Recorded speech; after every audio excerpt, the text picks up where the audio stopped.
Olivia. I'm a cashier at Dan's Produce. All right, That's Olivia, Dan. here we go, folks. We're with Olivia here. We're going to pick out a bell pepper. So we're looking for a nice, firm, has a nice hollow sound, nice, firm green bell pepper all the way around. You want to stay away from the wrinkles and the soft spots, nice and firm. And you can tap it like that too if you want to give you a nice freshness. But this is what you're looking for. Pretty much firm all the way around. Feel up and down. Look for light spots. Sometimes one can get in there that'll just kind of be round and you can miss it.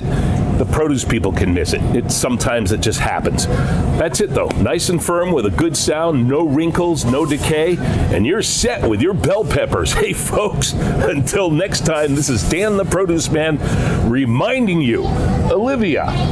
Fresh is always best. Close. You got it close. Is it You got it close? close. It's always best when you get it fresh.